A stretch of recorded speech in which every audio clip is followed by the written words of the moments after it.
Hello, and welcome to the Writers and Illustrators of the Future podcast. This is John Goodman, your host. This podcast is dedicated to the aspiring writer or artist and will provide inspiration tips from top professionals in the field, along with contest winners, of which I'm very excited in today's episode to be speaking with the grand prize winners for Writers of the Future Volume 38, Desmond with his story Gallows, and Zaine Lodhi with his amazing art, Agatha's Monster. Welcome, gentlemen. Good morning. Hi, I'm glad to be here. Yeah, this is it was quite an event last night, and it's each year just gets better and better and better, you know. And so, I guess to begin with, just since that's gonna be the freshest in your mind. So, Desmond, what was your immediate impression, or your impression right now, as of what happened last night? Well, I was sick to my stomach all leading up to it because having a background in journalism and editing, I got to do an assist with the editing process. So I got to read everyone's stories before it went to print. So I knew how high quality everyone's stories were.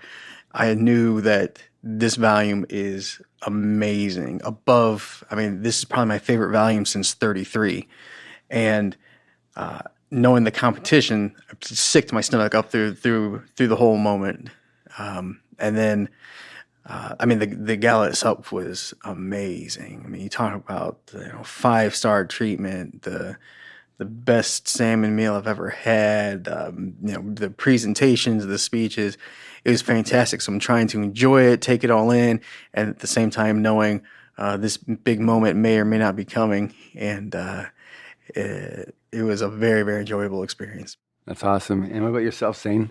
Yeah, I'm in the same camp as Desmond when it came to competition and just being terrified as to whether or not I was actually going to make it this year. I mean, Larry and Tom were telling us the whole time, this is one of the most stacked rosters we've ever had.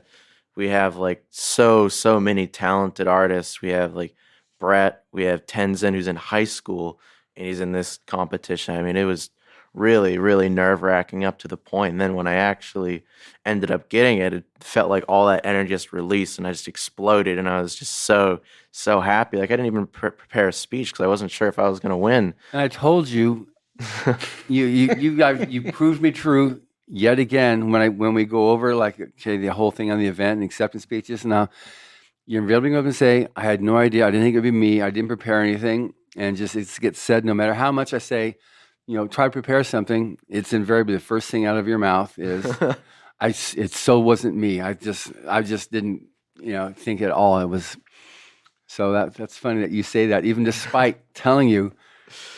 Oh, I just didn't believe it. I was like, no, there's no way. And then it happened. It was crazy. It was really, really incredible. I mean, everyone there was so kind, and the audience was so receptive. They were electric. They were just constantly clapping and cheering, and they were just really, really on the same wavelength as all the illustrators and writers. I mean, there's such a great audience. I mean, it was an incredible event. I mean, that was one of the best desserts I've ever had. That was so good. Whatever that was, it was incredible. Yeah, it's the Tagline complex, is just amazing. They are so service oriented. Mm-hmm. And they have their kitchens there, so they have 2 kitchens. So they're able to handle, the 300 plus people we had last night in there with the salmon and the. It was almost like a roast beef fillet type of piece. It was filet mignon, but it was I think 1.5 inches thick. And he came asking, so how do you want this cooked? Medium rare, medium? And I said, well, let's push it towards the medium rare side because it's such good meat that they use. Oh, you can taste the purity of it. Yeah. Mm-hmm. And that's, like I said, both the filet and the salmon is just amazing. But you said the dessert obviously left you the lasting impression, that special chocolate mousse with a vanilla cream filling on it. It's just, and they make all that stuff too. Incredible. It was really amazing. I mean, my mind was blown. I was looking over to Larry, and Larry was looking over to me, and we were thinking the same thing about that dessert. So, all right. So the event itself, what was the highlight in terms of the speakers or any of the impression, because we had so many things. Um, we had that poem from L. Ron Hubbard. Well, actually started with the song "Men of Reason," and then we had that, the opening video, which gives a bit of the history of the contest. We also then had the poem from Battlefield Earth, and then we had obviously the general's keynote speech. We had the video, which is it's the only recorded video of the Frank Frazetta, the artist there, and they'd seen photos of him, and never seen him actually talking in video type stuff because nothing exists out there on that. And then the general with his keynote speech, and then obviously the announcement of these two dudes as the grand prize winners. So for you, I just kind of like ran through the night. Just anything. What are the standouts for you on the event of that? My goodness, that opening up, talking about opening up with a bang, the song Men of Reason brought to life with this amazing singer who sang it with such passion and genuine animation. It was visual storytelling along with the music. I just felt amped up, like, oh man, we just started a concert here. Let's go. That was a perfect way to open it. And then the general's speech was really, really relevant.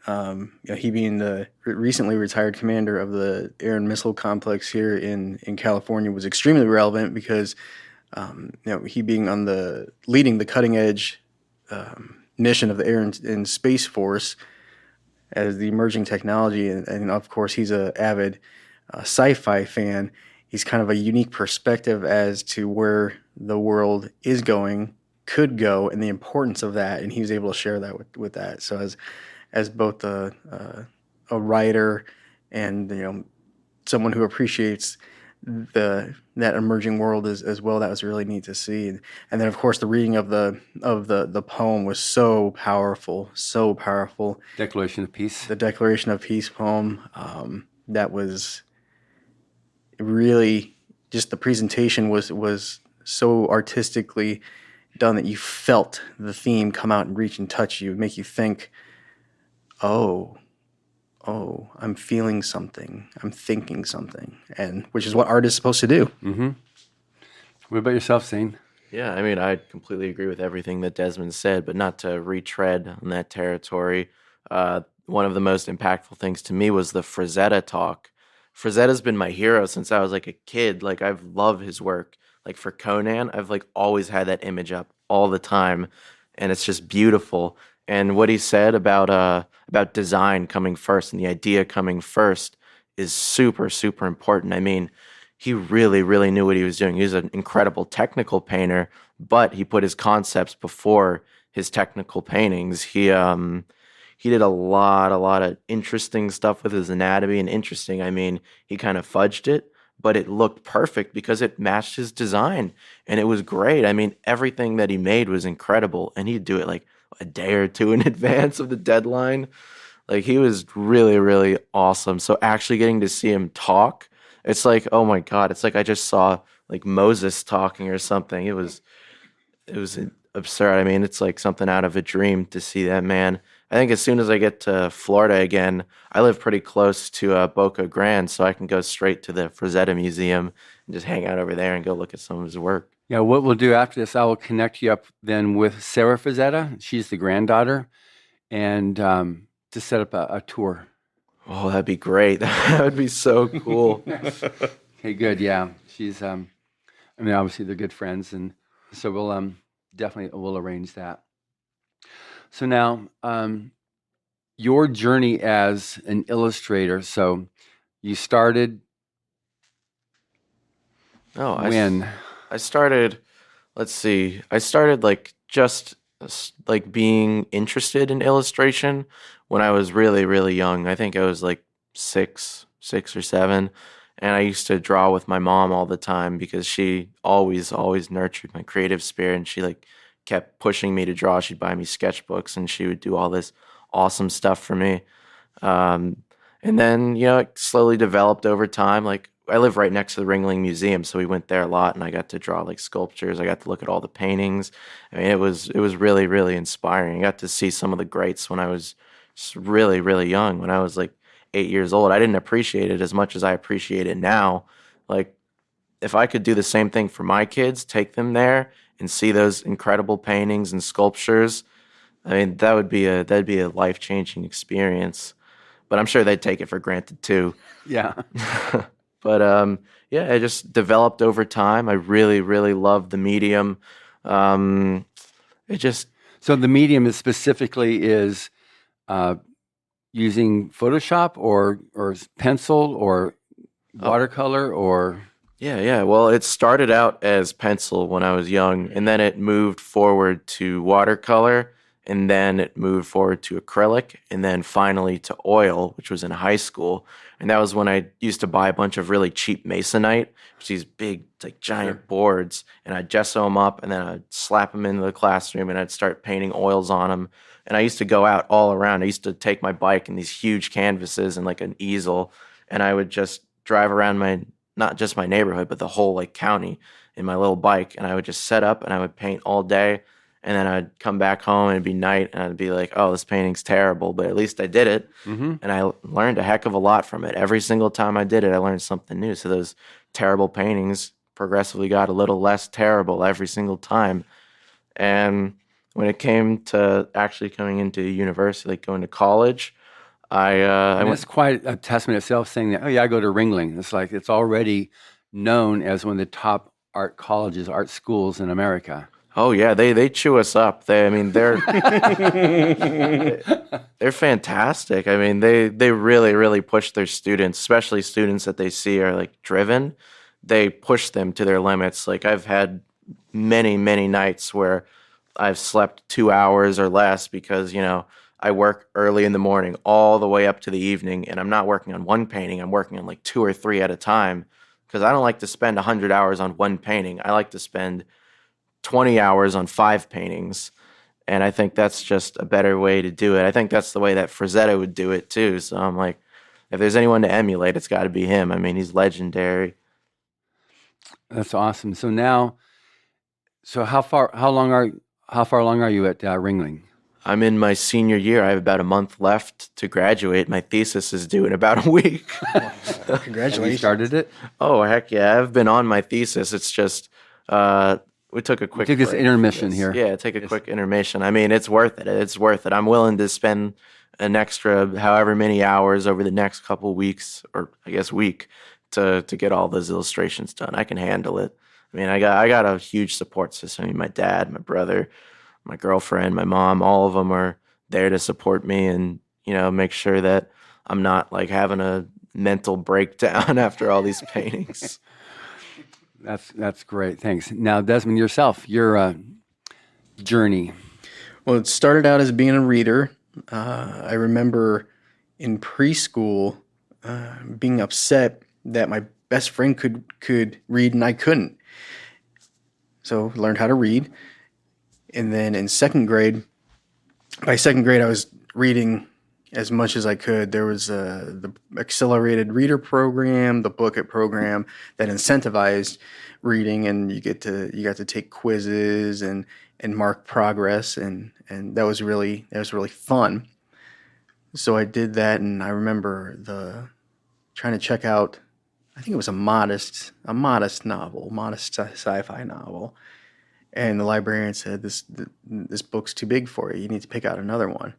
I remember being really upset at that. Like, no, I want to read this one. But she won. That's okay.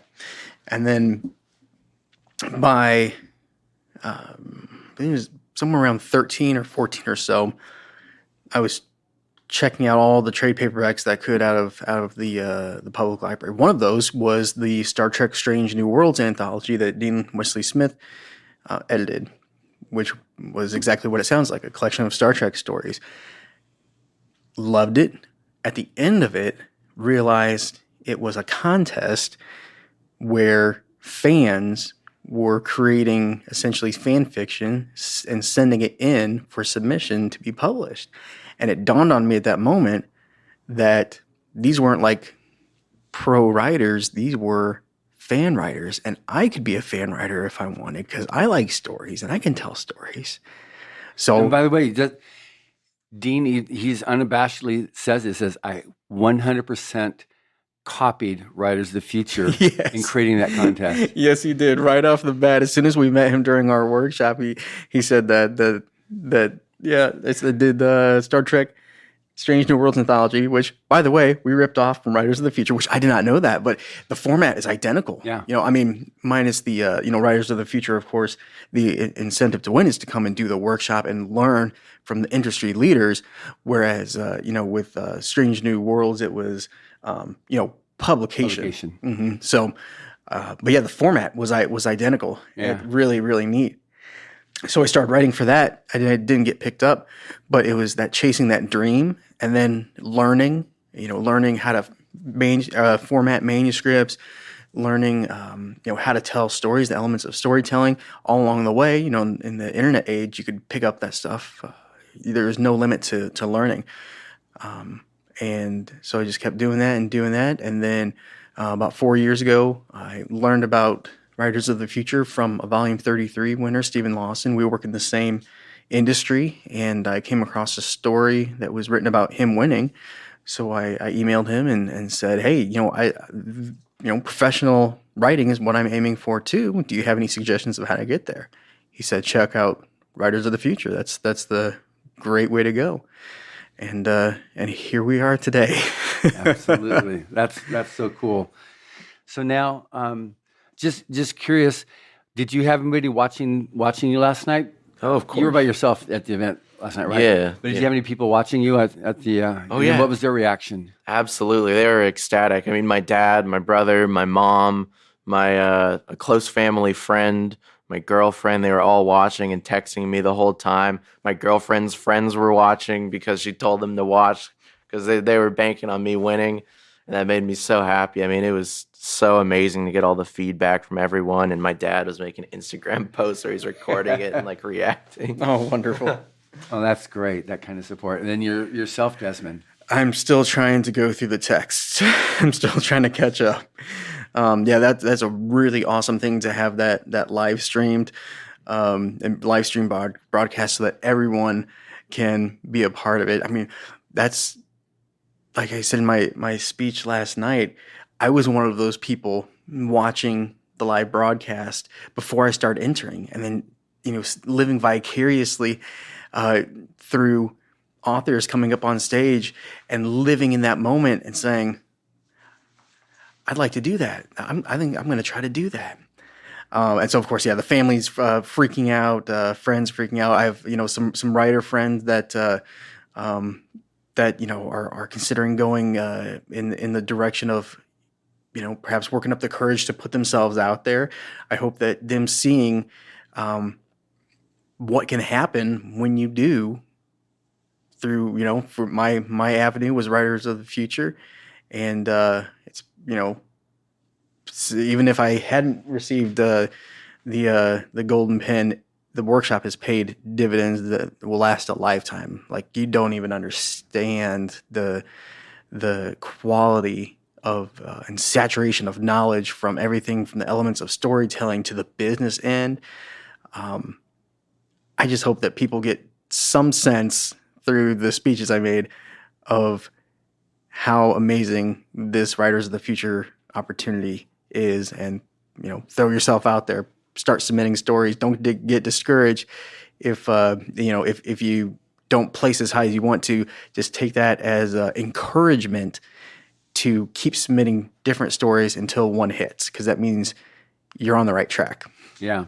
And just one comment too about that is some of them originated, and every year they'll talk about, I've been entering since the 90s. I've been entering, this was my 19th submission. There is that rare, first or second submission winning, but mostly it's many submissions that it takes to win over a period of years. And sometimes people working on it, like C.B. Haskell, she was, she'd won it, and then she just kind of totally stopped. She was like, I can't handle this. And then 2.5 years ago, she picked it up again and said, okay, that's it. And I'm going to enter every quarter in the contest. And she did. And then got built up the honorable mention and then the silver and then was a winner. It just takes that, and as was very obvious last night at the awards ceremony with people making their speeches, not everybody's all this big extroverted. Oh yeah, it's like some people are very, very shy, very nervous. It's not just on stage; it's in life too. So it's what the journal was saying at the speech. It's like, when he gave that one quote, that he read, it's the doers. They're the ones that really make the difference. Instead of thinking about doing, it's like actually just going out there doing it and getting dirty, muddy, injured, bleeding. It's like it's kind of like what it is, what you go through. And I think one thing that dawned on me is there aren't a whole lot of crucibles for the writers out there. That's right. As there are for the artists. In order to get into Ringling, you had to already go through a process not dissimilar to winning the Illustrators of the Future. Because it's not like, okay, I've got some money, I want to go to Ringling. It doesn't work like that on those types of schools. You've got to come in there with your entry ticket is some awesome art before you even step foot on the other side of that classroom threshold. Yeah, I mean, some schools even require like specific things in their portfolio that you have to make in a short amount of time to get in there in the first place. I mean, artists, like, we really get dragged through it. And then even when we apply for jobs, even if they love our portfolios, they still art test us, which means we have to, after the interview process is over, they send us an assignment and we do it for them to prove that we can do what they want. And if we don't get it, we just did a bunch of art for free. And man, that sucks, but it is what it is. I mean, artists are just dragged through it, but it's okay. I mean, we're resilient creatures. I mean, look at Larry and Tom. They spent 20 years sleepless, just working their tails off. I mean, it's just the reality of the industry. And exactly. The guys at the top, it's not something like they were born with a gift and just kind of like, here's my next creation. Come, people, I'll sell it to you for, no, not at all. It's not glamorous. It's dirty. It's nasty. I mean, everyone there is a fighter. Everyone coming to the top. I mean, they're really, really strong people. But one thing is, like, the judges that we have here, I mean, they're amazingly talented, and they worked like you said, their guts out in order to make it where they are, but they are so welcoming to you and to you as the winners and wanting to step up beside me now. And that's one thing that it's not that it doesn't exist elsewhere, but that is definitely what Writers and Illustrators of the Future is, and the judges to be able to. I mean, that's how it was originally created by Ron Hubbard. That was his legacy that he did, and he was the first coordinating judge for the Illustrators. The person that started it, Frank Kelly Freas, in the book on Master Storyteller about L. Ron Hubbard, he has an intro where he just talks about what it was like working with him, because he would illustrate some of his stories in the golden age, and he talked about he was. I don't know if he was the only one, but the standout author for him that actually took the time to talk to them as an author, which the authors then were quite, elitist. And he would take the time to go talk to the artists and thank them, and just he said it was so unusual. Oh yeah. So I was thinking about some things that L. Ron Hubbard said about the 100,000 words thing. We have something really similar in the art industry, and it may have stemmed from that, where it's like you need to have 10,000 hours of painting before you even start to approach a painting style. Wow, that's true. Yeah, it's it makes sense, because when you start off, you emulate your favorites. You try, because you don't have your own style, so you're gonna say, I love Frazetta, so I'm gonna start doing that, and then I really love, Van Gogh. I'm gonna try some of that. Keep your ear on, but otherwise, emulate that. Yeah, you're like a big homunculus of everyone else's styles until you finally develop that, and you've had that breakthrough moment where you're like, yeah, this is me. I'm not this person. This is me. Yeah. Nice. Did you have something like that yourself? Because you talked about doing like fan fiction stuff at the get-go with the Star Trek. trying to submit for that? Did you have something where you went, okay, I'm writing in other worlds before you did your own world, or did you automatically start, okay, here's my world, I'm going to create it. Okay, this is junk. Okay, here's the next one. Okay, and then gradually build up. How does that work for you? Definitely started in the Star Trek world. I love that world. Among all others, it's just having grown up in that storytelling world and series is very close to my heart. And, so yeah, definitely started out in that world, and then I'm kind of a standalone feature film type of a guy at this point. So I haven't written a whole lot of pieces that are set in the same world. There's a few, and obviously that's very important to where we're at in this point of the industry. That's what readers want. Readers want to be invested into a continuing world. So I am bringing some pieces together to fit that format, because you want to make the readers happy, because that's what it's all about, is sharing that world, sharing those stories with those who can join you in that adventure. Have as much fun reading as you did writing. So right now it's mainly a little bit of hard sci-fi, a lot of psychological sci-fi or psychological fantasy, paranormal stuff like that. Basically, if the stuff that I love to watch and read, I'll turn it around and put it on paper, because I want to have fun. At the end of a story, when I'm done with it and I go back and reread and start doing edits, and it's not boring and drab to do edits, when I'm having fun doing edits, rereading, I know that, oh yes, this was a good one. Yeah. So what do you, so as an artist, where do you want to be able to take your career? What's your current vision of what you want to do?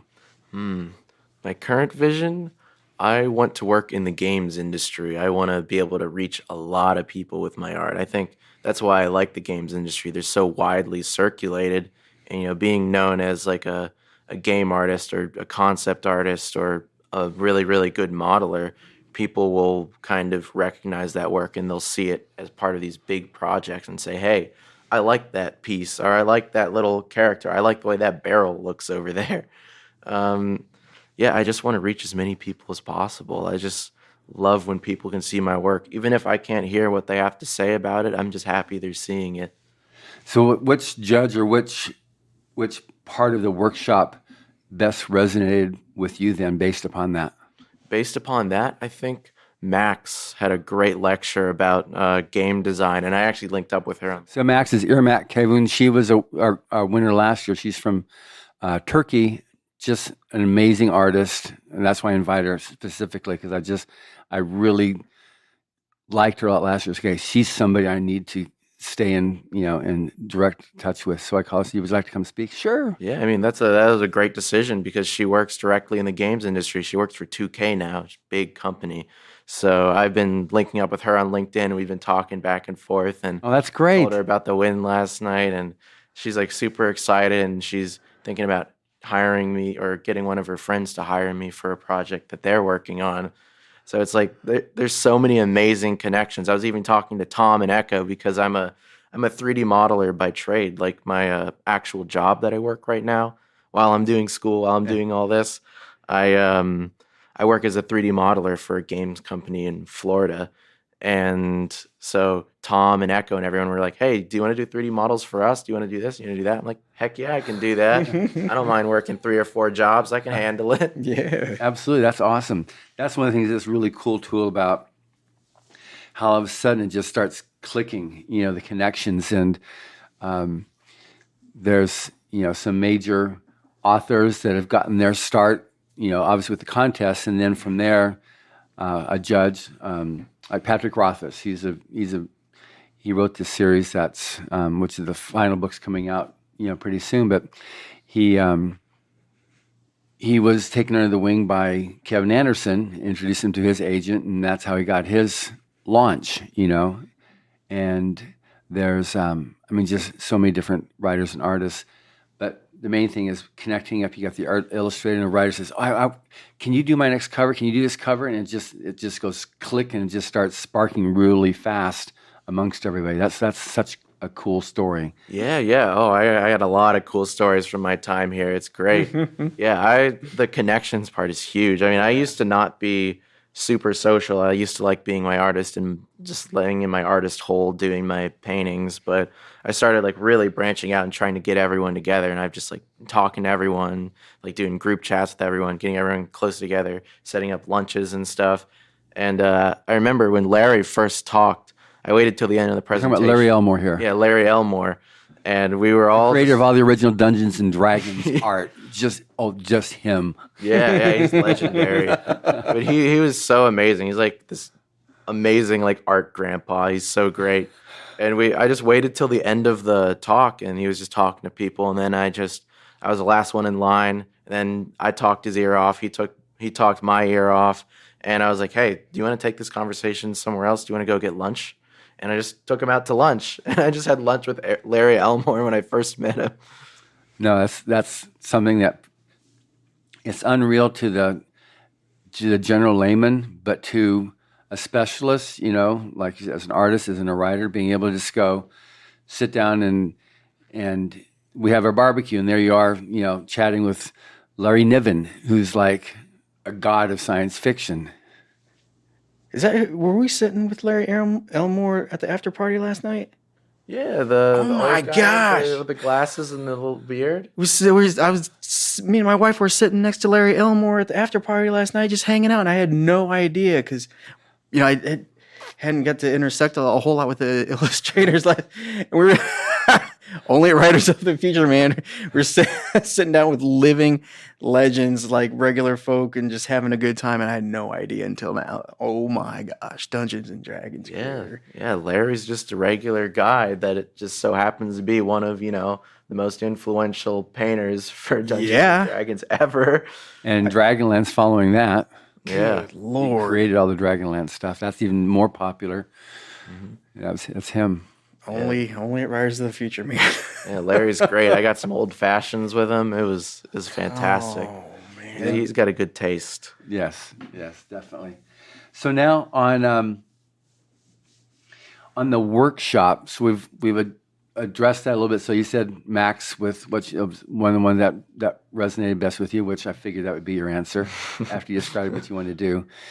So yourself, Desmond, who would be the person or persons that best resonated with you on the workshops, because you've had so many people talking to you? Yeah, that's a really, really tough question because each and every one brought something different and something top-notch. So we spent the most time this round with Tim Powers and Jody Lynn and I. They were our head instructors. And they brought a lot of the how to tell better stories, whereas then Robert Sawyer and Dean Wesley Smith brought a lot of the, okay, here's how you do business after the fact, which is something that hugely important, but as an emerging creative person, you don't necessarily think about. You're just hyper-focused on how do I get my words out. So, and then, that's very, very tough, but each one of them bringing a master's class in their topic in the course of a few hours, and I'm just furiously taking notes. But I tell you this, the Writers of the Future digital, the online workshop? The online workshop, virtual, free. If you want to learn how to take your storytelling to the next level, that is what you need to sign up and enroll in. And it's free? It is free. It is, self-paced, to an extent, like, it's video lessons and assignments over, a set course of time. And that investing in that time investment of doing that course, which is the same instructors as here, it's just done virtually over video, that was the difference between honorable mention placements, silver honorable mentions, and then placing first and then golden pen. There was nothing in between. I was hitting honorable mention, silver honorable mention. I take the course, apply what I learned in the course. Boom, first place. That's great. Sign up for that course. So it's not the same as what you do when you're here as a winner. Correct. But it's the same grounding. It's the basis. The framework is there. Mm-hmm. And one thing that's cool too. I've just recorded a next lesson from Robert J. Sawyer, Nadia Korafor, and then Kevin Anderson, who will be 3 new lessons on the online workshop. We'll promote that to anybody that's already taken it, can do these videos, and it needs to be edited and everything. But I just recorded them. So that's exciting. Yeah, it's very exciting. Rob was he's just, his whole talk on the subject of characterization and, which everybody's a robot, it's because they're made exactly for that function. They're not real people. They can't be, because a real person you're all over the place, and a story has got to be focused there.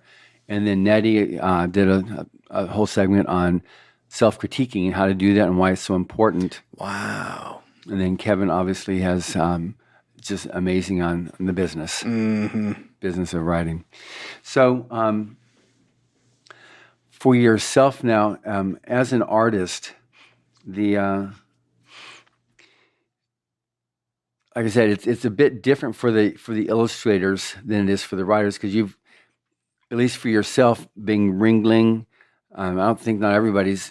It's like you've already gone through your gauntlet, with people beating you, like that, to make it to where you're at a certain level. And so, how many times did you have to enter to win? One? I wish. No, not one. I think I entered for an entire year. I think I entered all 4 quarters, and eventually I got it, and it was incredible. I was so excited. I mean, Joni called me on the phone when I was getting back from the beach, because I love the beach and all, but I actually went to go see the storm at the beach because I thought that'd be super cool. And then, we just so happened to miss the storm, so we just got back and we were in a little bit of a huff. And then I got the call from Joni, and she told me I won, and I was like, well, what did I win? She's like, oh, you won the Illustrators of the Future. I'm like, what? I didn't think I was going to win, because I applied so many quarters. I got semifinalist twice, and, I actually got it. And I was just so happy. I was over the moon. That's great. And how many times did you enter, Desmond? Well, I'll be honest. I don't keep track of the losses. I think keeping how many years have you been trying? I think keeping track of losses is a distraction to keeping track for the wins. Okay, good. But I do think it was somewhere around between like 4 to 6 times, 4 to 6 entries over since 2017. Yeah. Okay. Yeah, so it's very rare that somebody. The reason I'm asking this isn't to like rehash your losses, but for the people listening to this, that you need to have that, or I'll actually ask you, the takeaway of being able to enter the contest repeatedly. Like, what's then a big piece of advice that you could then provide based on what you went through, and we'll get back to you as well, to an aspiring writer, so you submit, maybe you don't even find out why it wasn't a that's right, yeah, win. You just get like, thank you very much, submit again. Why should you not stop there? Yeah, there's a couple really good reasons why you should not stop on that, because you will get form letter rejections all the time without, in every aspect of the industry, without telling you why, and that's standard. So in this context specifically, you want to submit multiple times. You have 4 opportunities a year to submit, because you can have a variety of submissions. Now, Joni will email you and say, hey, even if you don't have anything new, submit something that you've already submitted, just so that you can put your name back in the bucket. Because the nature of the book, you may have a really good story, but because of the length of the book, because of the other types of stories that are already going to be in there, like some of the business ends, it may be a good story, but it may not fit for that volume. There's some logistical aspects to everything that goes in there as well. So, variety, you're being challenged to create and produce. two, once you knock out that course, your skill set is going to be elevated, I believe, and you can validate on the stats here, but it's well known that after that digital workshop was released, the quality of both quality and quantity of entries into the contest escalated significantly. Considerably, that's right. So I'm not jealous of the judges having to do their job. It's got to be becoming extremely difficult.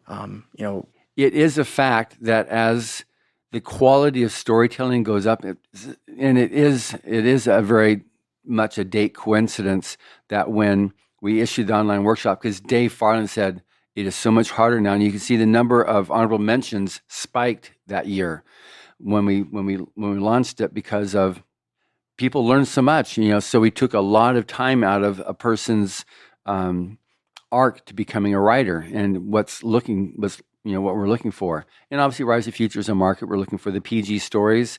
We're looking for pretty much an uptick. We want positive. We want something, good. So we were like, okay, a good resolution, not a resolution where the protagonist is killed by her brother at the end. We're not going to do that, So anyway, I cut you off there, but that what you're saying there is absolutely true, that the competition is increased considerably, and it's way harder for the judges to select, because instead of having maybe 1 cubit of good stories or 1 cubit of good art, you now have 5 or 10 cubits, and I'm just using a fictitious right now quantity, so I'm not saying numbers here.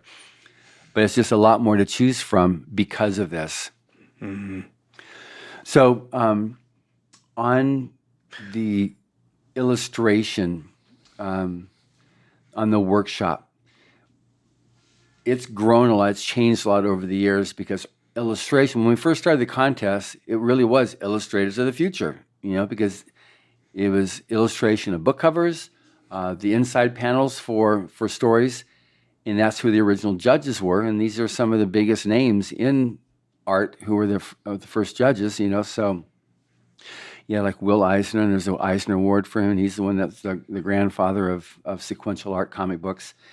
But we've had to go and move in the direction, like you said, we had Max who talked, but we also have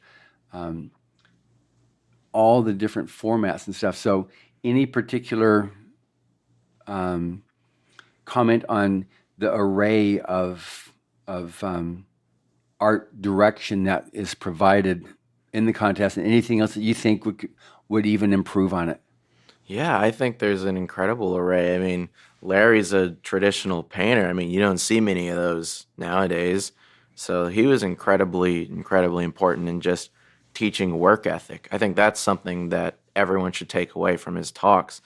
Larry Elmore works harder than anyone that I've ever heard from. He really, really showed the ugly side of art, but it's something that everyone should grow to appreciate. I think he had some really incredible things to say.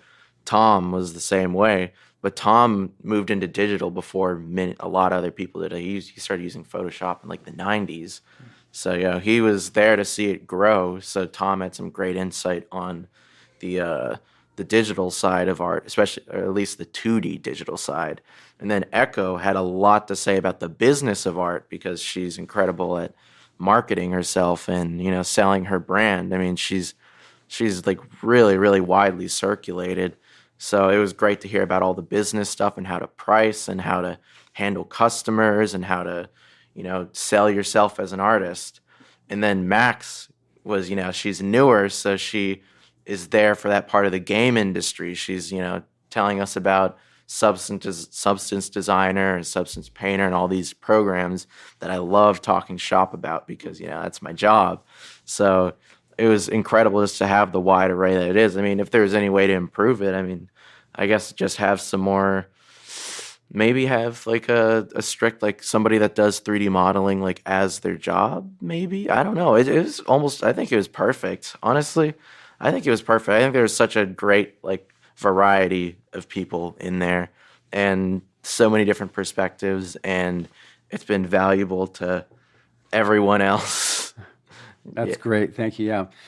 So for yourself, in terms of just the array of what's covered in the workshop? Like I said, a lot more than I expected, anticipated, and so grateful because you can't see what's coming, and you don't know what you don't know.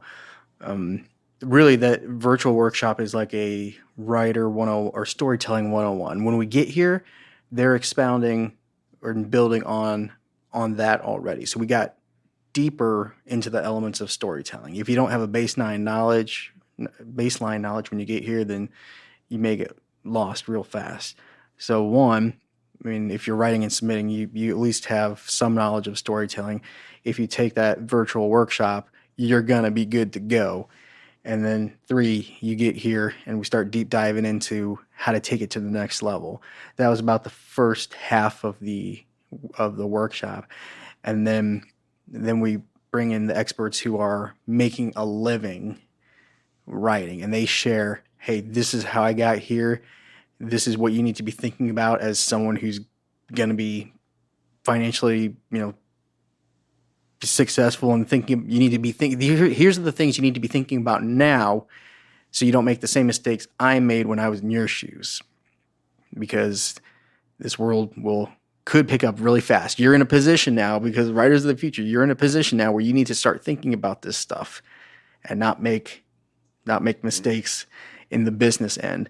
So hugely important, and the quality of experience and information, everything from the storytelling to idea generation to, today we're talking about how to do conventions. We had a class on professionalism, which you think would be self-explanatory. It is not in the world of entertainment. You gave an amazing talk about how to give an acceptance speech, things that should be self-explanatory, but it's not. So this course is the full package of how to be the creative professional that you want to be. And there's nothing else like it out there. Right. It's amazing. Yeah, so on that's Mr. Hubbard's vision of what he was doing with this. I mean, he has several essays, both on art as well as on writing, but they actually commingle there. The art is, because he defines art as like the quality of communication. So any particular essay or principle from Mr. Hubbard that really resonated with you, Zaine? Yeah, I think the art is communication. I mean, that's my job as a 3D modeler, as a concept artist. That's literally the job description. It's all about the idea and how you communicate the idea to the audience. I think that is one of the most important takeaways, especially for younger guys that are trying to get into concept, like Ari and Tenzin. Both of them want to be in concept. So that's the way to do it. Focus on your ideas, have cool ideas, have a good design language, and know how to solve those design problems that communicate those ideas as efficiently as possible. Good. And yourself, Desmond? Yeah. So preface this with that, L. Ron Hubbard came from an educated family, lived a life of travel where he got to experience different world cultures. And I think that developed and gave him the thirst for knowledge. So he sought out knowledge and just learned left and right. And then, deep dived into the world of how the mind interacts with the body. Put all that together. His essay on suspense really stood out to me because it turns out suspense is the underlying element to driving plot. It's a universal concept that, you may call it different things. Suspense doesn't necessarily mean horror or thriller like I would have thought before I came here. Suspense is the thing that drives the plot forward and keeps the reader having to turn the page over and over. And I got to ask Larry Niven during one of our talks during dinner, and said, how do you keep suspense, or what's your philosophy on keeping suspense going? And Larry's a pretty straightforward guy, and he's He says, well, you just keep it going. And and you know, and you'd have to know, get to know him to understand, like, that deadpan is just like he was communicating. It is as simple as that. You just keep escalating. You just keep hitting it up. You keep driving it forward. And that essay, I'm not going to give away too much because I want you to read it so that you can understand it and soak it in. Which is in the online workshop. Mm-hmm, it is. You can get the whole essay. And just as a last little bit of a plug on this, on the workshop too, we transcribed all the videos so that you can take Google Translate. So regardless of where you're from, you can translate all the videos as well as the essays into your own language and read what Mr. Hubbard is saying, as well as what Tim Powers, Orson Scott Card, and David Farland saying. Oh, that's so generous. Awesome. Yeah. Suspense was the one that resonated the most with me, and you highly recommend you read it, and you will understand a deeper dimension of why stories captivate us. Good. So now on, we've got about 8 minutes left here. So, what would Zaine? What would you like to be able to communicate to the aspiring artist?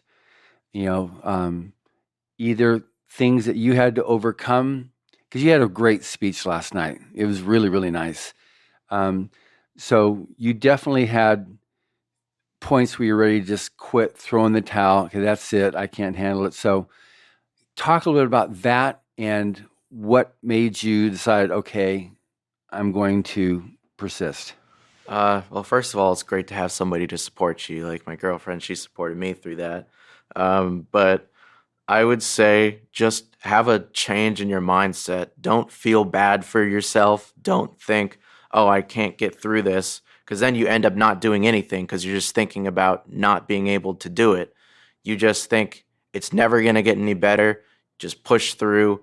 I'm going to get better. I'm going to get faster. Everything will fall into place if I just keep working and I keep staying strong in my mind.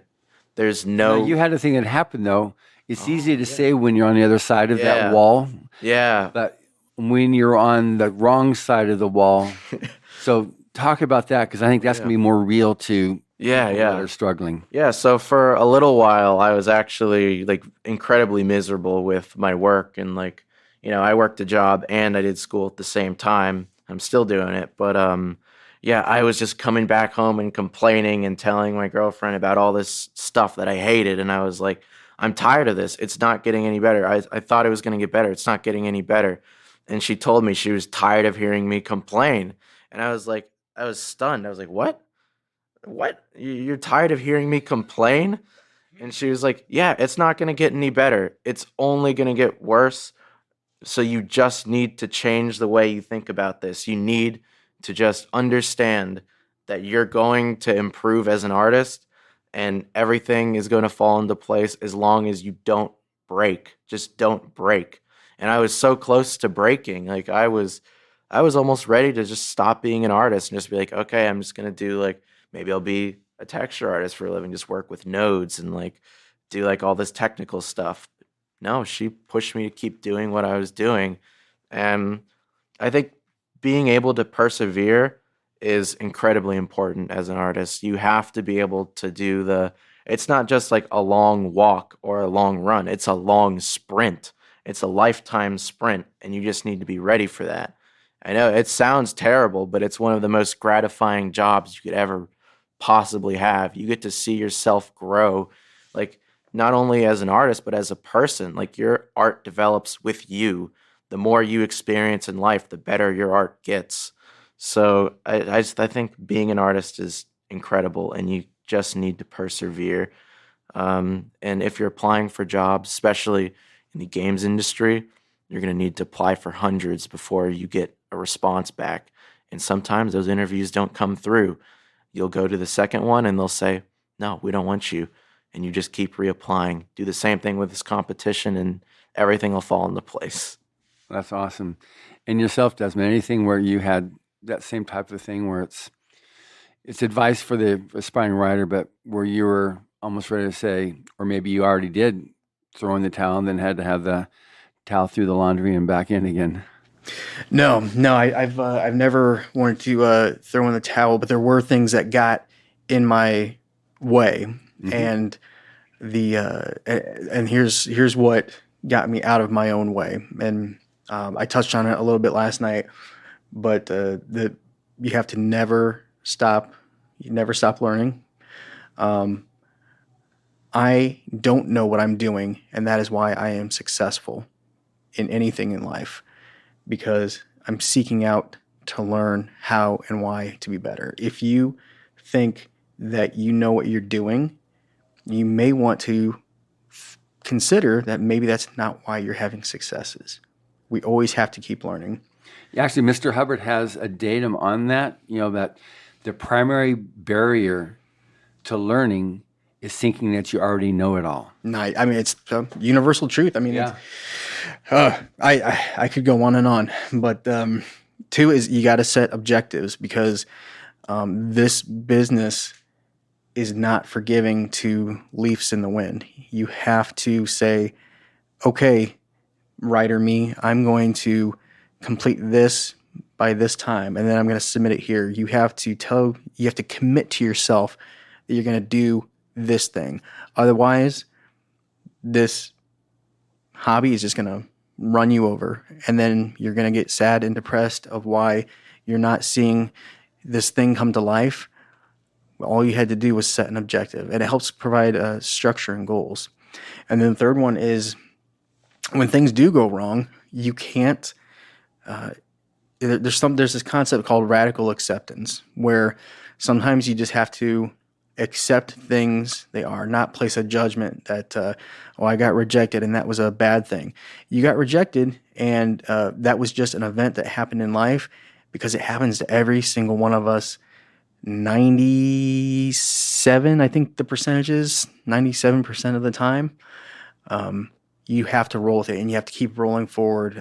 Robert Sawyer wrote a line in his book, The Oppenheimer Alternative, that I really loved. Something about them. This is an extreme paraphrase, but leaning forward as if you were falling into the future.